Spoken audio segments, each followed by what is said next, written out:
Hello everyone, this is Anesco online class. Okay, let's talk about angles on parallel lines.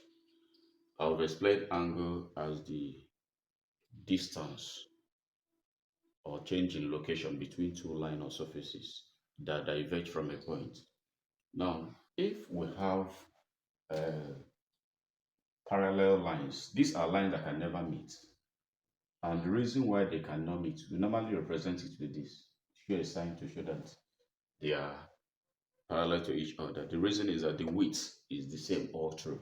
So it can be drawn from here to anywhere in the world. They will never meet. Now, if another line is a transverse line is drawn across, this will lead to formation of series of angles. Okay.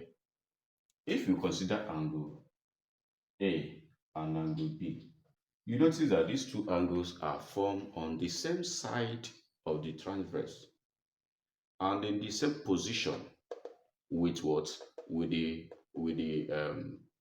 parallel lines.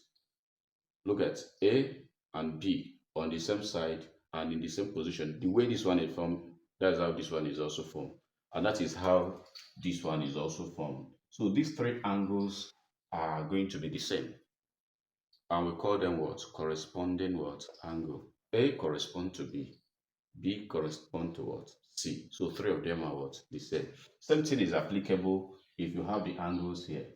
If you have D, E, and F, D, E, F are going to be the same because they correspond to each other. They are found in the same position and on the same side of what? Transverse. All right, but the next one is what? Alternate angle. Assuming I decide to clean up this.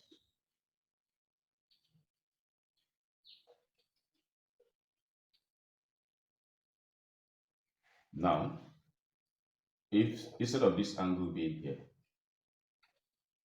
I now move it to this place. This angle A and B are going to be the same. Why?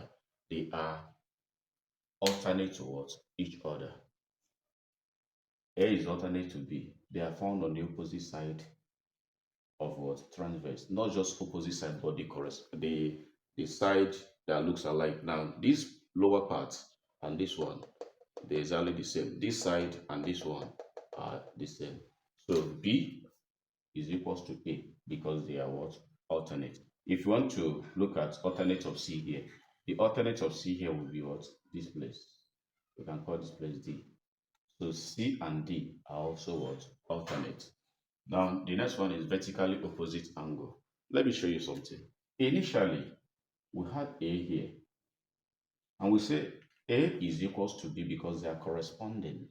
And in other instance, we moved our A to this place, and we say that A is still equals to B because they are alternate. Now, look at these two A's.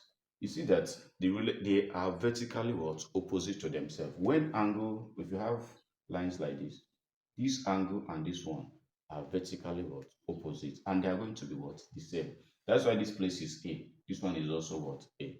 And that is why this is the same thing with it because this one and this one are what? The same. But the relationship is what matters. Here, B and this very A is they are corresponding to each other. This one and this are alternate to each other.